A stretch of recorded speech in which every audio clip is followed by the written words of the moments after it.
Ladies and gentlemen, please join me in standing as we acknowledge the arrival of His Excellency Dr. Mohamed Irfaan Ali and Secretary of State, U.S., Marco Rubio. Please remain standing. You may be seated.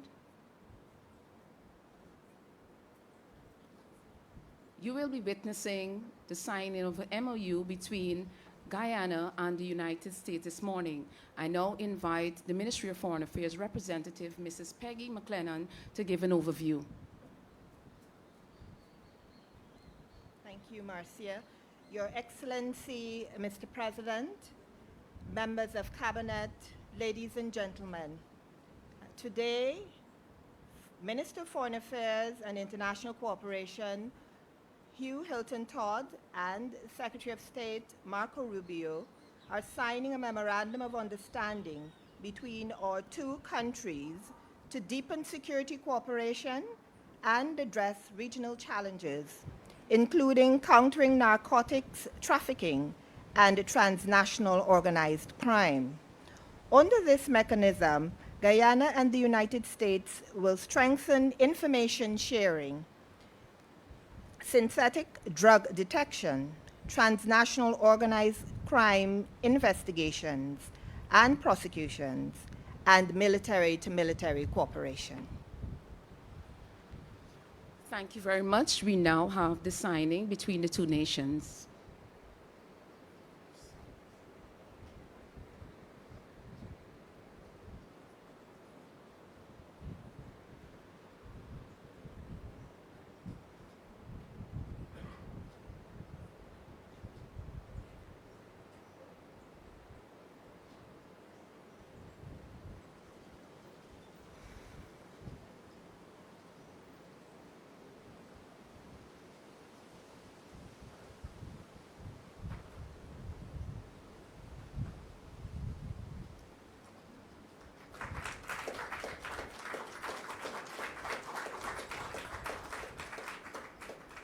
Thank you very much. I now invite His Excellency to address us.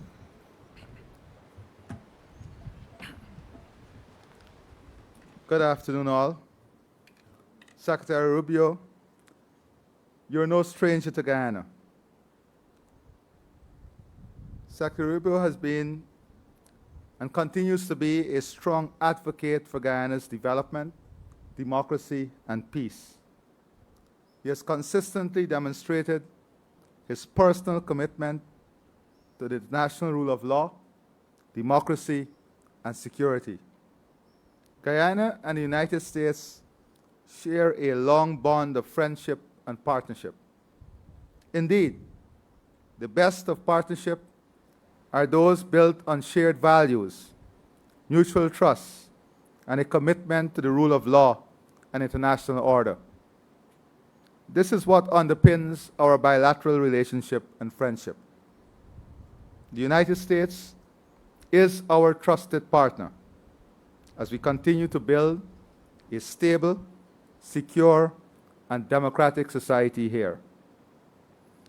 This visit has allowed us to consolidate our bilateral agenda, defining policies and outlining clear intentions in areas of security, trade, energy, investments, infrastructure, democracy, regional peace and stability, human capital deployment and development. I am very pleased at the reassurance of the U.S. in ensuring the safeguard of our territorial integrity and sovereignty. Our partnership and joint commitment to the safeguard of this region from every disruptive force is key to the maintenance of democracy and adherence to the rule of law. The threats from Venezuela were specifically discussed. Their blatant violation of the ICJ order and Argyll Declaration were noted. Our joint commitment in enhanced partnership in combating transnational crime, inclusive of narco trafficking, human trafficking, money laundering, and all forms of smuggling is reflected in the enhanced MOU signed today. We have reassured our partner that we will continue to ensure all international and local labor laws are adhered to in the hiring of regional and international labor. Further, with our expanding healthcare system and critical shortage of human capital, we'll explore areas of collaboration in filling existing gaps. We're able to identify key infrastructure that are also critical to regional development as possible areas for investment and development. We have committed to working closely together on the deployment of our energy potential, ensuring greater integration, value creation, and regional energy security, food security, and enhanced trade through joint initiatives to remove hurdles and expand existing areas of interest is key for both countries. I'm confident that the outcome of this visit has further aligned our policy agendas, shared commitment, and partnership that would see enormous benefits for our two countries and the region. Let me once again thank Secretary Rubio for his personal commitment and that of the U.S. government to Guyana and this region in general. I thank you. Thank you. Thank you, Mr. President. And we've been working together and interacting for some time during my time in the Senate. But I told him I wanted to wait until I was Secretary of State to visit, and so here I am. And I didn't know that was going to happen, but I'm grateful for this visit and for the warm welcome we've received. And it's an exciting time to be here. I think, and to the people of Guyana, thank you for welcoming us. I hope you fully appreciate and understand this is one of the most exciting places in the world to be right now, because you have the opportunity at this moment to transform this country for generations. And we want to be your partner. We want to be your partner in making that possible. We think it's of mutual benefit to see that happen. I get to visit in this job, already have, a number of countries in the 9 weeks. I've only been on the job for 9 weeks, so let the record reflect, after 9 weeks was one of my first visits here that I've taken abroad. But we get to visit a lot of countries, and when you visit, you have some countries, unfortunately, are facing tremendous challenges, and they're just looking to stabilize. Other countries are looking to improve and make progress. This country has an opportunity to transform. And that's rare in the history of nations, to have an opportunity for transformative change. And what I mean by transformative change is not simply oil and gas fields. And that's very important. Natural resources are critical, but that is just the basic ingredient that allows prosperity to happen. One of the topics that's talked about all over the world today is data centers and the digitization of the economies, artificial intelligence. Do you know what you need in order to do that? You need to have really good scientists and engineers and technicians that know how to run it. But the most important thing you need to be a dominant presence in the world in data centers and artificial intelligence is reliable and affordable energy. That's just one example, among many others. You have an opportunity to expand in a responsible way agriculture production, not just for the needs of your population, but for the region. And to do it in a way that safeguards the beauty and the natural environment that's pristine. You have an opportunity to expand in issues of ecotourism. I'm not a big fan of ecotourism. I'm not against ecotourism. I'm not an ecotourist. I like staying at hotels. I'll do it. Maybe I'll go somewhere. But there are people that love this stuff. They love it. And you have an opportunity to do that in an incredibly responsible way. I'm just touching on a few things, but that are opportunities before you. And that shared prosperity for your country that will come as a result of that is transformative. The lives of your children, the lives of your grandchildren, your lives are going to look very different in 5 to 10 years under this leadership and under this vision as it continues. And we just want to be a partner. Why do we want to be a partner? Just to be frank, why does the United States care about? Number one, we care about it because we think it creates a level of stability in the region which we share. Not just stability here, stability for your neighbors, because we believe prosperity can become contagious. Just like instability can become contagious, stability and prosperity can become contagious. It won't just help you, it will help all of your neighboring partners in the Caribbean basin and the region writ large. And we think that ultimately makes life in America safer and more prosperous as well. And so we want to look for every opportunity possible to partner with you. But the basic element of any of this, the basic element of progress and transformation and prosperity is always security. So number one, we want to make sure that some of the tragic regional problems that exist with crime, transnational crime, we have a huge problem in the world right now with organized gangs and narco-traffickers that destabilize societies. We want to make sure that never reaches here. And that's why today's MOU and the work we'll do together is designed not to stop it, but to prevent it from ever taking root, from ever finding its way here. Because unfortunately, sometimes crime is attracted by prosperity and targets prosperity.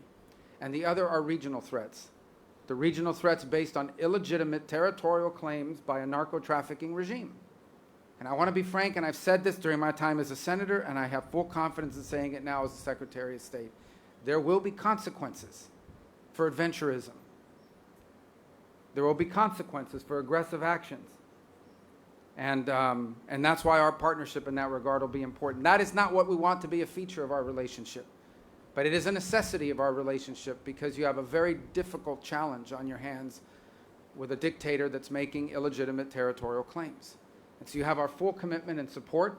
Today we're demonstrating it both in tangible ways, and we're going to look for ways to make it long-term and sustainable ways, to make abundantly clear that we are invested, both as a nation and from our people, in being your partner in transformation and in prosperity. And we will not allow illegitimate territorial claims to be an impediment to your dreams and to your right to develop this country into a symbol that I hope will inspire others to follow the example you set, Mr. President. So thank you. Thank you for the chance to be with you.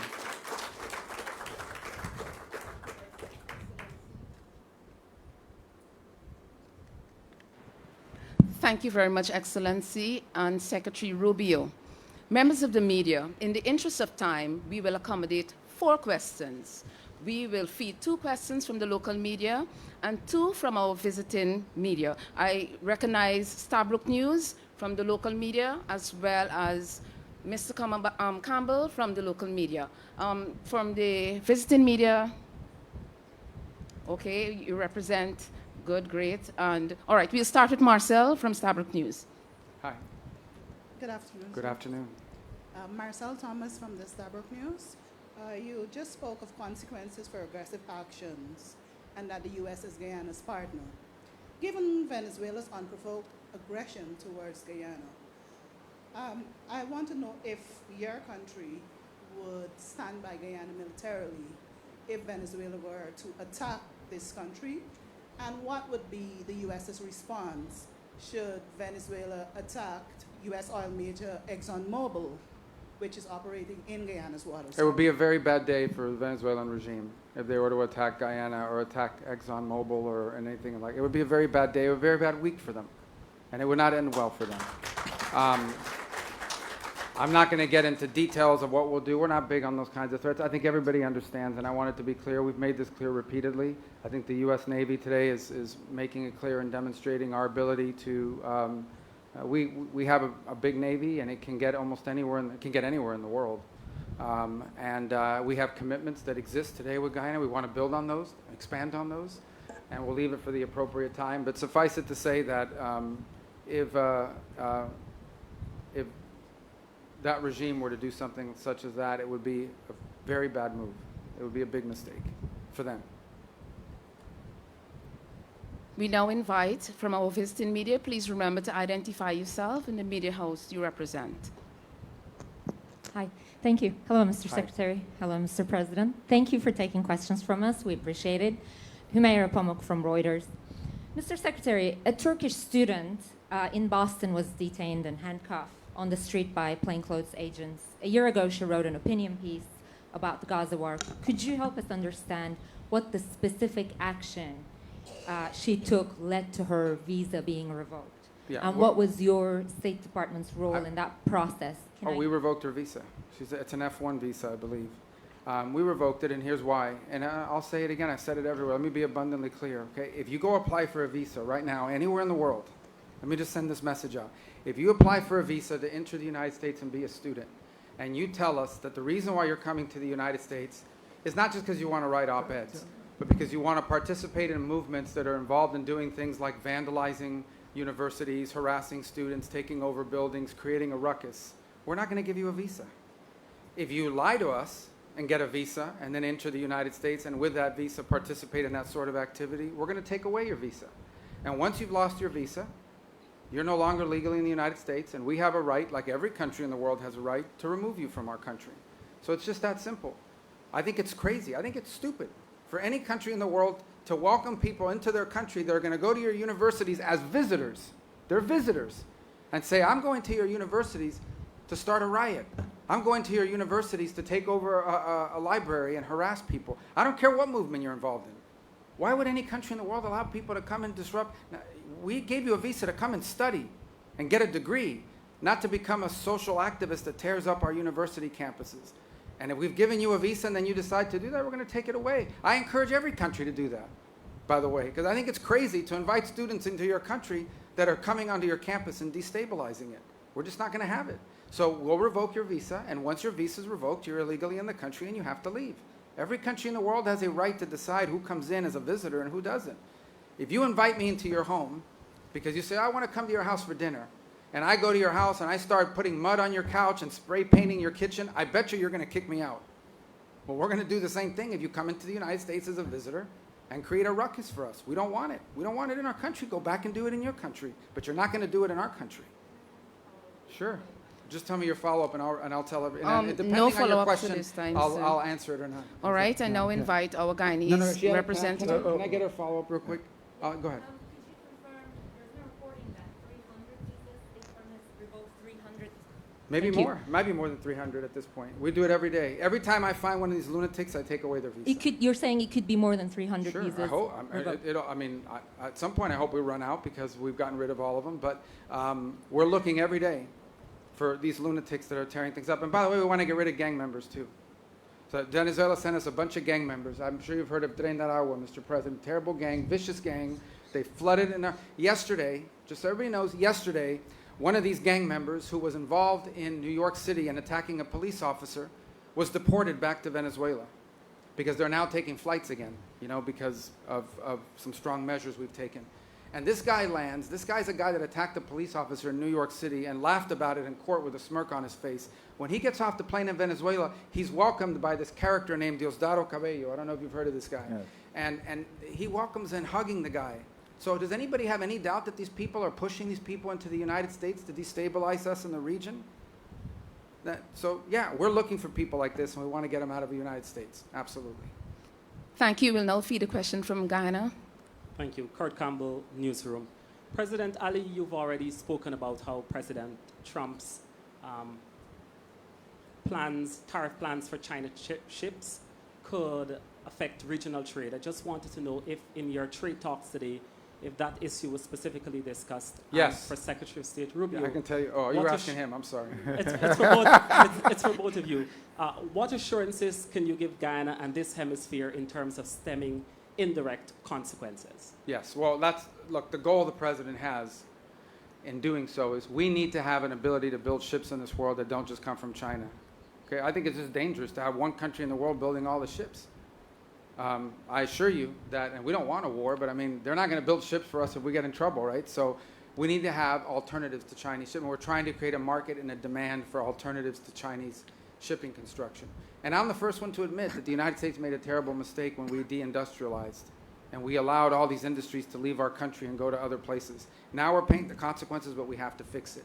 So I do believe, I can't speak, the trade portfolio does not belong to the Department of State, but I do believe that we will take this back because we've heard this not just here, Mr. President, we've heard it throughout our visits here in the Caribbean, and we're going to take it back and explain to those who are in charge of trade policy that there are some implications to applying it to certain nations who are partners and who are seeking to develop their economies in ways that I think serve the national interest of the United States, not to mention the national interest of our partner nations, and see what can happen. So I can't make a commitment to those exemptions because that's not something we handle the Department of State. What I can commit to is that I will most certainly raise this issue as a recurring issue in multiple places, that it would have a real, detrimental effect on economic development. Maybe in 10 years it won't be an issue because there's been some diversification, maybe in 5. But right now, it would be problematic. That message I'll take back to Washington and to my colleagues that are handling the trade portfolio, and and we'll see how the president decides to proceed. But rest assured, we will take that message back. Yeah, just to echo the sentiments that, yes, we did discuss it, and the region would have raised it also. But the Secretary Rubio, as he said, would take this back and to see whether there can be any special initiative for the region, given our specific circumstances. But let me say also that we have a responsibility to our friends. The U.S. is a great friend of ours. The U.S. would have made it very clear that they're ready to stand by us in our development, in our economic expansion, in our security, and in our defense. And I would say very boldly that such friends must have some different and preferential treatment, because a friend who will defend me when I need a friend to defend me must be a friend that enjoys some special place in our heart and in our country, and that will be the case. Thank you. And just quickly, illegal migration was also listed as a topic of discussion. Could you say what are the expectations from Guyana in this regard, and any discussions on third country deportation? Well, we want to work with you on that. I think that's a problem for you as well. I mean, obviously, because of a combination of your growing economy, labor needs, and your geography, you've been a place where a lot of people have come in. And I think you want it to be the right people, right? So I think if we have information that someone has entered your country who has bad intentions, we want to be able to share that with your government, because you don't want that. You don't want those, if we have information on a Trinidad gang member from Venezuela, we want to make sure that we have collaboration and we're sharing that information. If we have information that some narco trafficker is taking up shop here and has decided to try to turn this into a base of operation, which could lead to violence and warfare here, gang warfare, we want to be able to share that with you. We want to prevent these problems from happening. So from the perspective of Guyana, which is not a source country of migration to the United States per se, illegal migration, but it is a country that receives. Unfortunately, you're getting a lot of people. And not everybody that comes here, I mean, most people are probably here to work hard and so forth, but not everyone. So if we have information that someone is in your country that we know is a bad person, we want to be able to share it with you. We want to be able to share it with you very quickly. So that sort of information sharing, it has to be a cornerstone of this security agreement that we've signed today and want to continue to expand upon. We will now feed our final question from our visiting media. Thank you so much. Vera Vera Bergen-Gruen with Wall Street Journal. They're very tough. Just watch. Be careful. All right. Secretary Rubio, when you and President Bukele, you mentioned Trinidad several times, when you and President Bukele negotiated the deal to transfer the U.S. deportees to his prison in Secot, did you discuss any provisions to ensure that individuals mistakenly identified as gang members would have access to legal recourse, or that they can secure their release if they are wrongfully detained? We have that list was carefully vetted, provided to us by Homeland Security. We have confidence in it. What we negotiated is the reality that they in El Salvador comply with all the international requirements for imprisonment. So we sent them people. It was a combination of people, gang members, people we knew were involved in activities that were not productive to the United States. All of them removable in terms of our laws, all of them. Every single one of them was someone who was removable from the United States, irrespective, and MS-13 members, many of whom are Salvadoran, that we had identified as MS-13 members that they had helped us identify as well. So it was a combination of people that we sent.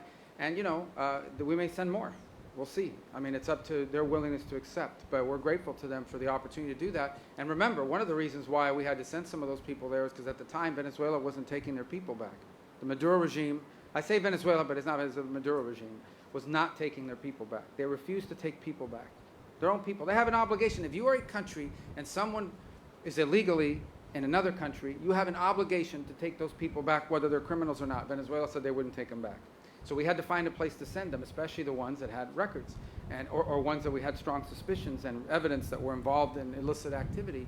And so we had to send some to El Salvador because of that. Now they've taken them back. And one of them yesterday gets off an airplane, and this narco trafficker, Cabello, greets him and hugs him on the tarmac. Now, what I heard, ultimately, by the way, is that some of these gang members we sent back were so bad to Venezuela, they were so bad that after hugging them, maybe not this guy, but I don't know, They had to put 4 or 5 of them back in jail because that's how dangerous these people are, even though they hugged them on the tarmac and put on this show. These are some really bad people. Tren de Aragua is one of the most dangerous gangs the world has ever seen. Okay? When they were held temporarily in Guantanamo while being transferred to Honduras, because that's when the Venezuelans picked some of them up, the Marines at Guantanamo said these are some of the roughest people we've ever interacted with. They were worse than the Al-Qaeda guys that were in their jails. Think about that. So that's who we're getting rid of, and we want to get rid of more of them. Ladies and gentlemen, members of the media, this brings the end to our media conference, and I would like to invite His Excellency and Secretary Rubio for a photo op right on the stage.